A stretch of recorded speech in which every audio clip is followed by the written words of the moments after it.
Now, for any business, growth is critical.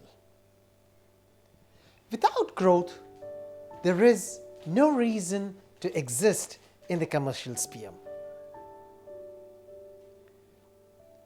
Now, what do we really mean by growth then? Growth can be measured in terms of more customers, more stock keeping units sold, to gain a bigger market share for that matter. Growth is the single most important feature for an increase in the bottom line as well. Because with additional growth, the fixed costs that you incur in your organization can be spread over a wider base of stock keeping units, a wider base of products than before. So to recover your fixed costs better, you need to have a bigger growth, more volumes of sales. Now, the RIG, or the real internal growth for any business, can be defined in very broad terms as the growth in the volumes in the current period compared to a comparable in the previous period.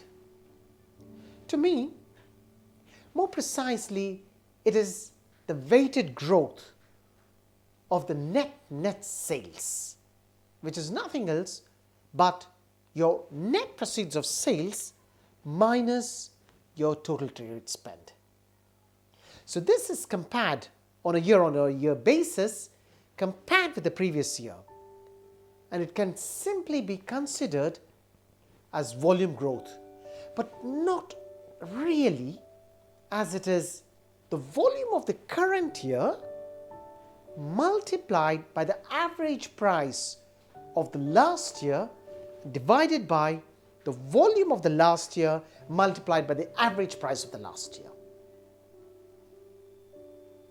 So although in very loose terms it may be transmitted or it can be transcribed as volume growth, in reality it is the weighted sales growth. Now, if you think about it, why is this an important point? It is important to understand that there can be a change in the sales mix. That is, if you're selling more of a valuable SKU or a stock keeping unit, that is one with a higher marginal contribution. For example, if you think about a commodity like coffee compared to, say, a sugar snack in the same comparable period. So really speaking, this is the growth without considering the pricing factor involved.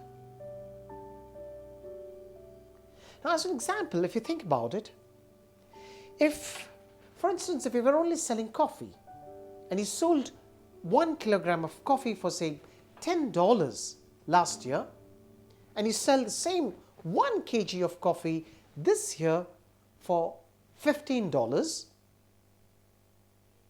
so all that you have really done is you have passed on the commodity price increase to your consumers, then your real internal growth is zero. The volume is still the same. You sold a kilogram last year, you sold a kilogram this year, multiplied by the average price of the last year. RIG zero. Organic growth, on the other hand, is simply the real internal growth plus the pricing factor built in. Or in other words, it's the weighted sales, which is the quantity times price of the current year divided by the weighted sales of the previous year, expressed as a percentage.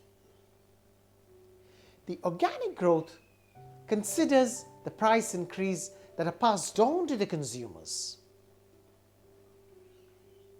So if you consider the same example that we were just talking about, the same 1 kilogram of coffee sold last year for $10, this year for $15, then although your RIG would still be zero, your organic growth would be a whopping 50%.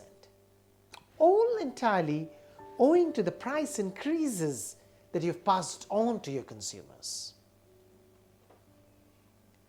Now, growth is an extremely important thing for everybody from finance, from the commercial sphere, from sales to understand. Now, I have a write-up with some worked examples on my website that I may also refer to better understand this very important concept.